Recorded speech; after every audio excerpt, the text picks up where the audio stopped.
তো বন্ধুরা, রোশনাইয়ের আজকের পর্ব দেখার জন্য প্লিজ একটা সাবস্ক্রাইব করে দাও। রোশনাইয়ের বিয়ের মধ্যে আনন্দ করছে, গরিমার জাহ্নবী নাচছে এই দেখে।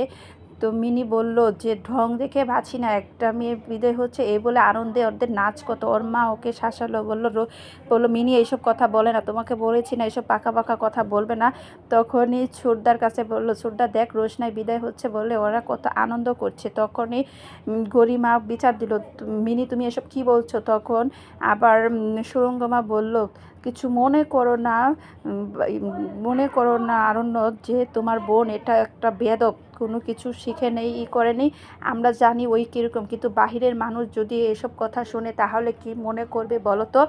তখনই বলল, ওই কি বলেছে, ওই একটা সাদাসিধে মানুষ, ওই যা মনে করে, ওর মনটা অনেক নরম, যা বুঝে যা মনে করে সেটাই ওই মন থেকে বলে, ও তো কোনো খারাপ বলেনি। সত্যি কথা বলো তো গরিমা, তুমি কি খুশি না? তখন তুমি আনন্দ করছো না? তো এসব কথা শুনে কিন্তু গরিমা রেগে গেল, সুরঙ্গমাও রেগে গেল। আর রোশনাইয়ের দিকে তাকা, রোশনাইয়ের তো মন খারাপ করে দাঁড়িয়ে আছে। আর সুরঙ্গমা বলছে আজকে আনন্দ করবে না কেন?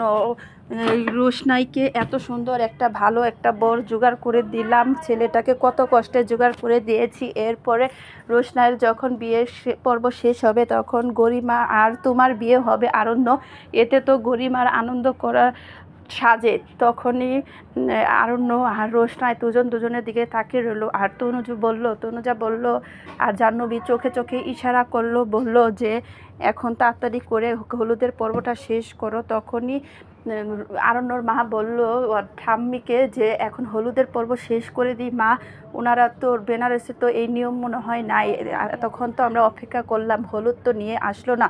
তখনই জাহ্নবী বলল আমরা হলুদ রেডি করে রেখেছি, এটা আমার খুব ভালো লাগে, তাহলে আমরা হলুদ দিয়ে দিই। ধন্যবাদ সবাইকে ভিডিওটা দেখার জন্য।